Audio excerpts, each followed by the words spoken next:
제일 중요한 거는 가장 키를 한 줄로만 말씀드리면은 테리퍼링이 언제 될까에 대한 시장의 불안감이라고 저는 요약할 수 있겠습니다. 한국 시장을 팔 때 반도체를 제일 먼저 판다. 삼성전자, 하이닉스가 빠지는 게 어떤 의미인지가 좀 더 저는 중요하다고 보고 있습니다.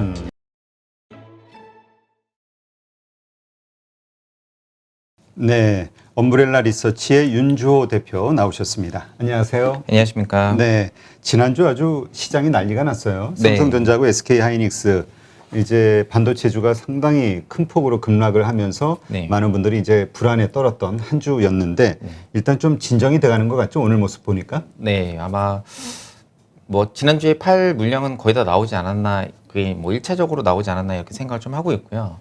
뭐 그렇게 쪽발된 내용은 이미 아시겠지만 모건 스탠리에서 이제 윈터 이즈 커밍, 그러니까 뭐 메모리 반도체 겨울이 온다. 그래서 4분기, 그러니까 지금도 약간 반도체 스팟 가격이 하락이 되어서 이제 저희가 이제 컨트랙 가격이라고 하는데 그 고정 거래가가 이제 이제 장기 공급 계약 가격을 밑으로 뚫고 내려가면서 시장의 우려가 커진 상황에서 이제 리포트가 나왔기 때문에 투자자들이 이제 많이 매도를 좀 하셨던 것 같고, 외국인 입장에서는 사실 한국의 비중을 조금 줄여서 지금 가장 경기가 좋은 미국으로 좀 스위칭을 해도 문제가 없기 때문에 아마 이런 면에 있어서 주가가 빠지지 않았나 이렇게 생각을 좀 하고 있습니다. 네, 그렇군요.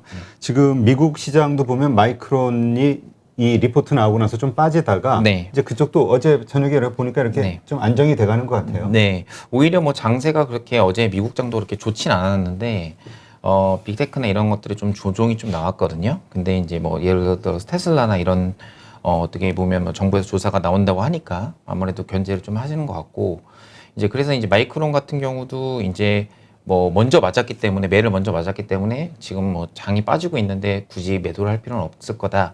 아마 투자분도 이렇게 생각을 하시는 것 같습니다. 네. 근데 어쨌건 오늘 전체적인 시장의 흐름을 보면은 네. 안 좋아요. 그럼 코스닥은 뭐 2% 넘게 급락을 하고요. 네. 그다음에 이게 보니까 항생이라든가 지금 뭐 일본은 어저께 좀 많이 빠졌었고 네. 전반적으로 아시아 시장도 좀 모습이 안 좋은데 네. 뭐 특별한 악재가 있나요?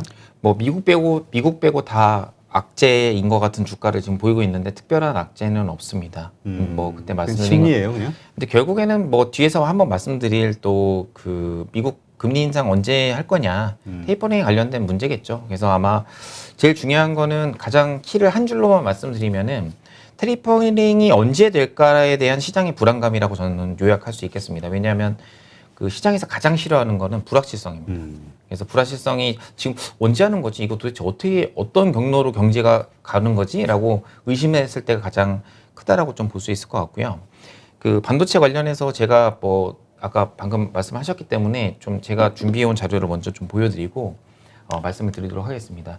최근에 이제 저희가 이제 휴일 동안 이렇게 반도체를 이제 제가 뒤에 이제 밑에 월이 들어갔는데 이게 일자별로 저희가 이제 지난주 금요일까지 네. 그러니까 뭐 금, 목, 수, 화, 월 뭐 이렇게 보시면 될 것 같은데 네. 거의 코스피의 외국인의 매도세가 지금 그 회색이라고 보시면은 여기에 이제 반도체가 거의 대부분이거든요. 아, 반도체를 판 거죠? 그러면? 네, 그냥 반도체를 판 거예요. 근데 이제 요걸 가지고 이제 어떻게 해석하시냐면 시장에서는 반도체만 파는 거지 한국 시장은 문제가 없다라고 얘기를 하지만 전체 시가총액에서 반도체가 차지하는 비중이 사실 1위부터 5위까지 내에서 두 개가 있습니다. 그러면은 삼성전자만 25%, 뭐 우선주까지 하면 30%가 넘거든요.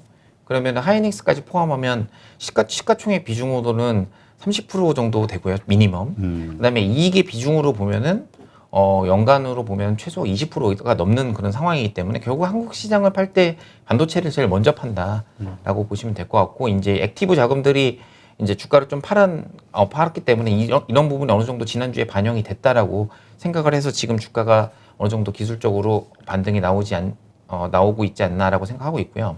그다음에 여기 같은 경우는 이제 아까 방금 보여드린 표를 이제 좀 보기 쉽게 말씀을 드린 겁니다. 그래서 코스피 거래 금액 전체보다 더 많이 반도체를 판 거니까 다른 업종은 사고 이제 이 업종을 팔았다. 그러니까 결국에 비중 조절을 했다라고 기계적으로 했다라고 보시면 될 것 같습니다. 그다음에 연초 대비해서 왜 다른 미국은 괜찮은데 왜 다른 나라는 다 왜 이러냐? 신흥국 중심으로. 네, 제가 요거 중국 포함 13%, 중국 제외 16%가 제가 2주 전에 왔을 때랑 똑같아요. 결국에는 수익률이? 수익률이 지수의 순위만 바뀌고 지금 상승이 제한되고 있다라고 보시면 될 것 같아요. 그렇기 때문에 계속 개별 종목장이라고 말씀을 드렸던 거고, 순위가 조금 바뀐 게 이제 필라델피아 반도체가 조금 밀려나면서 S&P 500 관련된 대형주, 그러니까 뭐 에너지 업종이나 아니면 이런 업종들이 좀 올라왔고, 의외로 이제 유럽 같은 경우도 지금 사실 지지부진하거든요. 지금 레벨업이 된 지가 오래됐는데 상승 여력이 좀 제한적으로 되고 있습니다. 코스피 코스닥 여전히 뭐 여기 하위권에서 중국 바로 앞에서 계속 머물고 있고, 이제 제가 2주 전에 왔을 때는 거의 키 맞추기를 시도하고 있습니다라고 했는데 다시 주저앉는 모습이 되어 있고, 결국에는 중국 프록시로 이제 외국인들은 좀 보고 있다 이렇게 생각을 좀 하고 있습니다. 중국하고 한국만 지금 안 좋은 거네요. 네, 모습이. 맞습니다. 그래서 대만도 지금 보면은 이게 보면은 사실 미국, 그다음에 유럽, 그다음에 아시아권에서 대만이 조금 나은데 그다음 한국, 그다음 중국. 이렇게 보시면은 나머지 여기 이머징 국가는 제가 넣지는 않았습니다만 이머징 국가 주가 수익률은 더 안 좋거든요. 네, 이 얘기는 결국에는 백신의 보급률에 따라서 이제 시장에서 보는 뷰가 이제 외국인들 투자자들 볼 때는 그래도 백신은 미국이 제일 안전해. 미국 쪽으로 지금 투자가 몰리고 있는 거고, 그 다음에 금리 인상 시기에 가장 중요한 거는 기축통화를 갖고 있는 미국에 투자하는 게 맞거든요. 그렇기 때문에 섣불리 미국에서 자금을 못 빼는 모습이라고 보시면 될 것 같습니다. 그러니까 결국 신흥국의 투자는 네. 그 돈들이 지금 줄어들고 있다. 그 상태에서 오히려 빠져나가는 게 이제 추가가 되니까. 네, 맞습니다. 뭐 5월 달부터 5, 6월, 7월 계속 이머징에서 액티브 자금이 계속 빠진다고, 패시브, 액티브 할 거 없이 다 빠진다고 말씀드렸는데, 반도체를 그냥 비중을 아예 줄여버린 거죠, 이번에. 네, 그래서 뭐 펀드 입장에서는 오버웨이트 했다라고 볼 수는 없지만, 이제 기존의 뉴트럴, 저희가 이제 뉴트럴이라고 하면은 펀드의 시가총액 맞춰서 이제 보통 맞춰놓는, 시장 비중하고 맞춰놓는 그런 거는 이제 뉴트럴 전략이라고 하는데, 이제 언더웨이스로 하면은 이제 그거보다 더 밑으로 하는 거기 때문에 무조건 비중을 줄입니다. 네. 기계적인 매도라고 보시면 될 것 같습니다. 네, 그렇군요. 네. 지금 이렇게 외국인들이 시장을 안 좋게 보는 전반적인 이제 떠나려고 하는 데에는 물론 뭐 말씀하신 테이퍼링에 대한 이슈도 있지만 단기적으로는 지금 일단 이 델타 바이러스, 변이 바이러스 네. 이거에 대한 공포심이 있는 건가요? 왜냐하면 미국 시장도 보니까 여행주 같은 리오프닝주들 네. 상당히 많이 하락했거든요. 지금 한국도 보면은 유통주들 실적을 보면 유통주들은 월별로 실적을 내놓고 있거든요. 네. 그래서 사실은 6월달 실적부터 이미 조금씩 영향을 받기 시작했습니다. 그래서 이미 의류주나 이런 것들은 뭐 오늘 뭐 기술적 반등이 나온 회사 FNF나 실적이 나와서 오른 주식도 있습니다만, 하반기 때 다 섬유유업국은 다 소비를 안 좋게 보시거든요.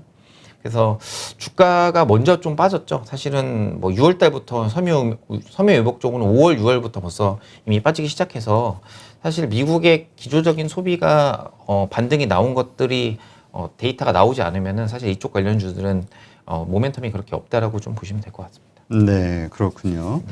자, 그렇다면 지금 이제 우리가 걱정하는 건 반도체 이제 휘청거렸다가 이제 다시 안정을 찾는데 이걸로 끝난 것이냐, 아니면 이제 이게 전반적인 전 종목으로 이게 확산돼 갈 것이냐, 이 외국인들의 매도세 그로 인한 어떤 주가의 하락 움직임. 네네네. 어떻게 보세요? 일단은 제가 준비해온 자료를 한번 다시 보면서 말씀드리면, 제가 이제 RSI 모델이라고 가끔 이렇게 보여드리는 게 있거든요. 약간 코스닥이 바닥 같습니다. 아니면 약간 과열입니다. 뭐 이런 것들이 이게 가격 지표로 만드는 모델이라 사실 확률이 중간은 못 맞추고요.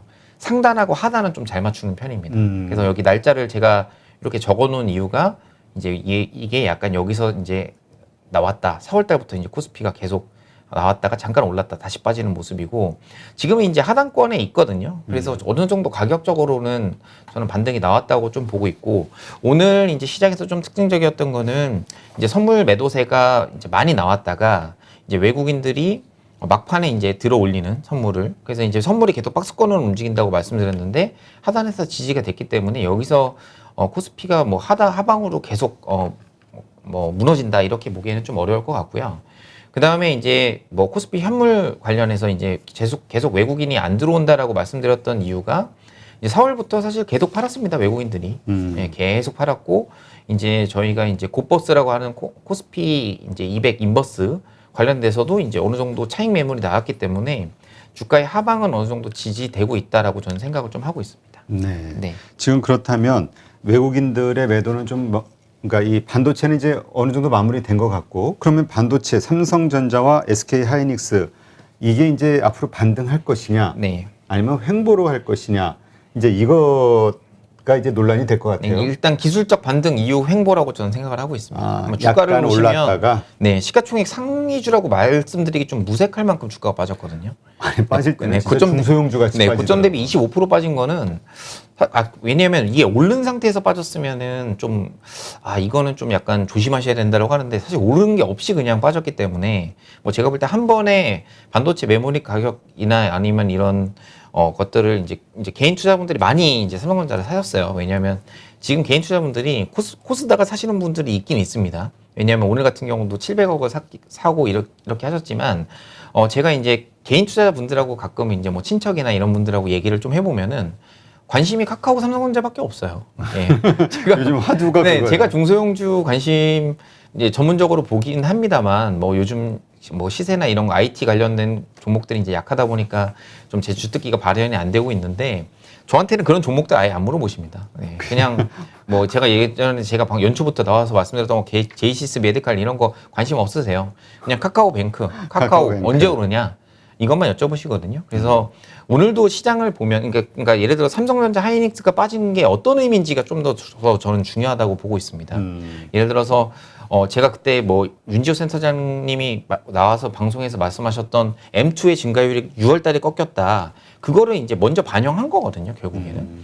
그러면은 반도체가 꺾였다는 게 어떤 의미냐면 한국 시장의 전체 EPS를 뭐 영업이익과 단기순이익을 30%를 차지하는 반도체 업종이 꺾일 수도 있다라는 얘기거든요. 그러면은 전체 그러니까 코스피가 올해 대비 올해 실적이 굉장히 좋았잖아요, 상반기 네. 때. 그러면 연간에 저희가 나올 게 뭐 100이라고 하면 내년도에는 그래도 120, 130이 돼야 증이익이 되는 건데 올해 100이 아니라 올해 하반기에 반도체가 빠지면 7, 80 되는 거 아니야라는 우려에서 내년도에도 반도체가 만약에 지금보다 가격이 더 빠진다면 그냥 70대 70이면 그냥 플랫 아니야? 그러면은 주가는 못 움직이는 겁니다. 그러면 저희가 2012년도에 삼성전자가 이제 뭐 쉬면서 이제 다른 성장주들이 2015년, 16년도까지 쭉 올랐었거든요. 이제 그때와 관련된 그때나 관련 비슷한 상황이라고 보시면 될 것 같고 그때는 그래도 이제 주도 섹터들이 좀 있었습니다. 뭐 지금 2차 전지가 사실 주도 섹터 중에 하나긴 합니다만 오늘 주가가 지금 보면은 카카오뱅크가 많이 올랐거든요. 사실 이걸 가지고 이제 기관 투자자 입장에서도 제가 좀 물어봤습니다. 이제 이거 솔직히 이거 이렇게 10몇 프로씩 오를 수 있는 건가라고 물어봤는데 그러니까 이 카카오뱅크가 네, 생각 외예요. 네, 오늘 40조를 찍었죠. 굉장히 의미 있는 게 40조라는 게 의미가 있는 게 저도 그때 뭐 나와서 뭐 PSR 밸류에이션 뭐 거래액 밸류에이션 뭐 여러 가지를 말씀드렸는데 KB금융하고 신한금융지주가 두 개에다가 각각 20조입니다. 두 개 합친 40조가 이제 된 거거든요. 사실 이거를 애널리스트 분들이 과연 분석을 어떻게 하실까라는 좀 고민이 좀 있어요. 그래서 좀 저도 이제 카카오뱅크나 뭐 예를 들어서 SK 바이오사이언스는 뭐 지금 거의 약간 믿음이 됐죠, 지금. 그래서 결국에는 바이오 업종이나 아니면 이런 핀테크 플랫폼 업종들의 멀티플을 높이는 전략으로 갈 수밖에 없다. 오히려 어떻게 보면은 이 방송을 보시는 주디니 분들이 더 쉽게 수익을 낼 수 있겠다 이런 생각이 좀 들고 있습니다. 바이오 쪽에 투자하시는 분들? 그렇죠. 왜냐하면 뉴스를 보면 SK 바이오사이언스 굉장히 호재들이 굉장히 계속 나오고 있잖아요. 보통 예. 주린이 분들은 신문이나 이런 언론에서 네네. 이거 괜찮다 그러면 보통 사시니까 그래서 오히려 단순한 그 전략이 단순한 전략이 오히려 더 지금 먹힐 수 잘 있다. 먹힐 수 있겠다. 오히려 뭐 기관 투자가나 애널리스트 분들이나 아니면 여의도의 전문 투자자라고 할 수 있는 분들한테는 굉장히 어려운 장이다. 그치, 왜냐면 본질 펀더멘털을 따지고 가치를 네. 딱 계산을 해보면 답이 아니거든. 네, 다른 세상으로 가고 있는 그런 초입 국면일 수도 있겠습니다. 어쨌든 뭐 제가 드리고 싶었던 말씀은 결국 반도체의 공백을 메울 수 있는 게 이제 멀티플을 올릴 수 있는 거예요. 그러니까 이익 성장이 많이 나오는 섹터가 지금 2차 전지 빼고는 안 보이기 때문에 결국엔 바이오밖에 없을 수 있어서 아마 시가총액 상위 종목의 바이오에 몰리지 않을까. 삼성 바이오로직스도 아마 비슷한 맥락이지 않을까라고 저는 생각을 좀 하고 있습니다. 그러니까 이제 삼성전자, SK 하이닉스 이것은 이제 앞으로 뭐 기술적 반동 이후에 주가는 횡보를 좀 보일 가능성이 크고 네. 그 외에 이제 시장이 어떤 순환의 성격으로 네.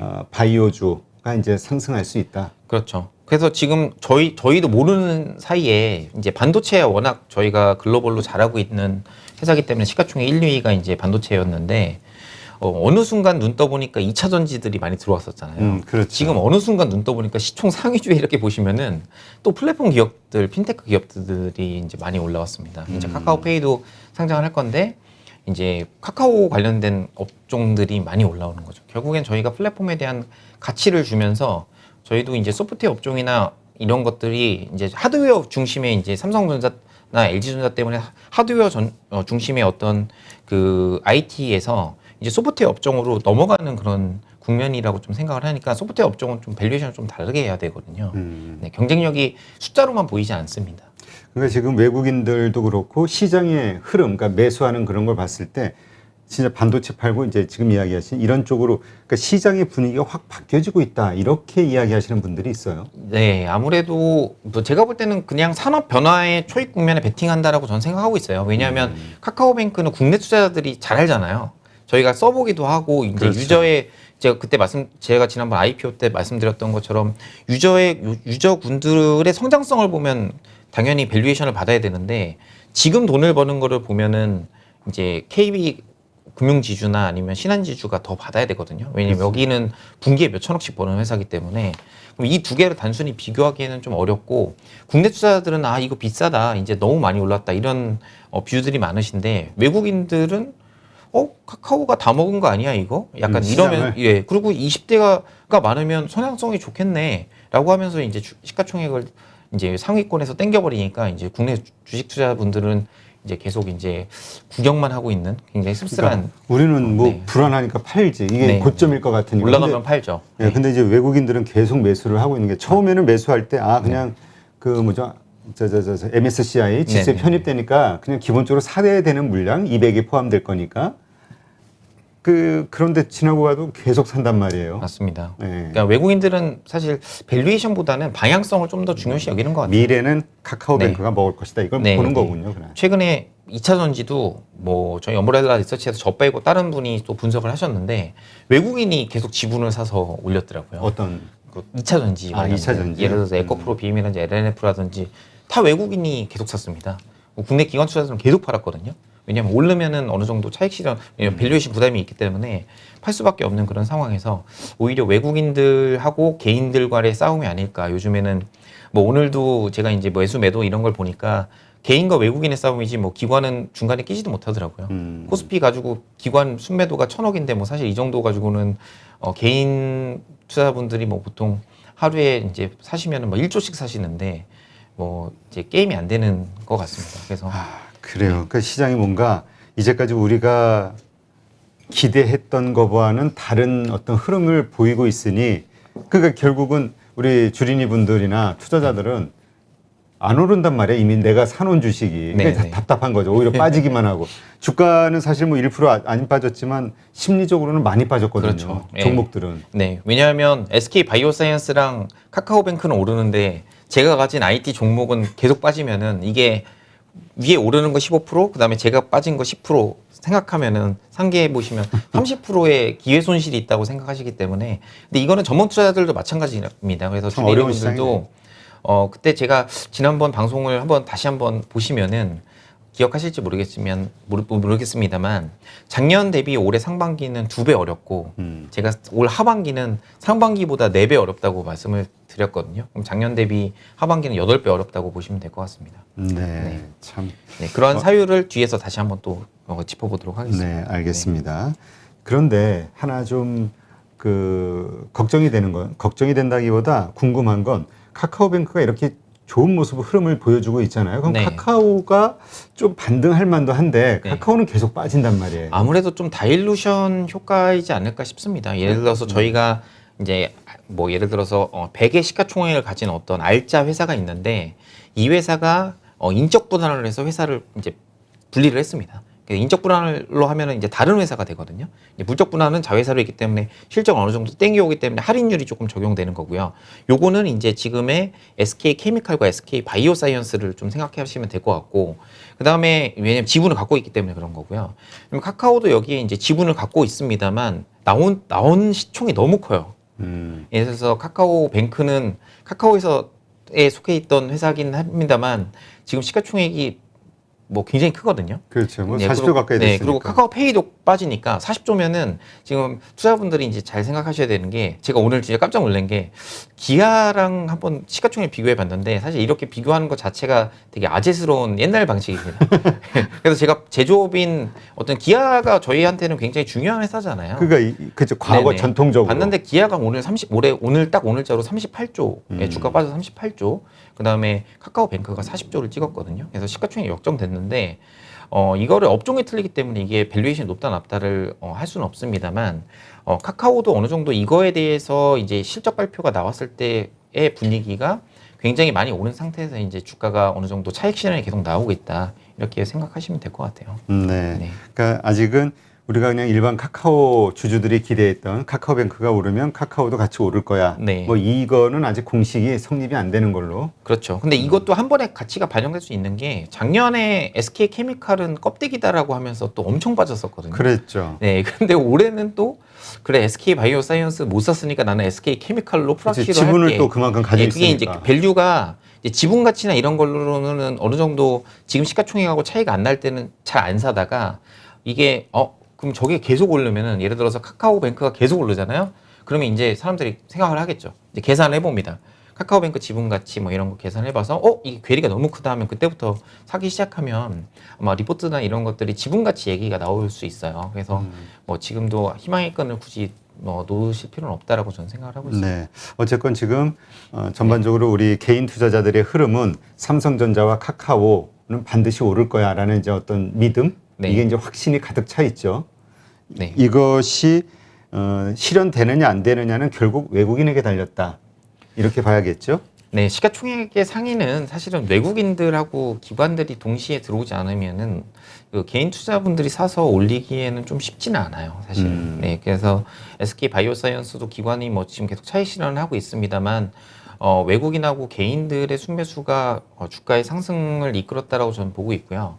그렇게 보는 데 있어서의 중요한 거는 밸류에이션 오히려 안 되기 때문에 지금 비싼데 방향성을 보고 백신 국산화되면 수혜가 있겠지라는 어떤 생각이 있기 때문에 사실 지금 숫자나 이런 걸로 애널리스트 분들이 판단하기엔 굉장히 어려운 시장일 것 같습니다. 네, 네. 알겠습니다. 네.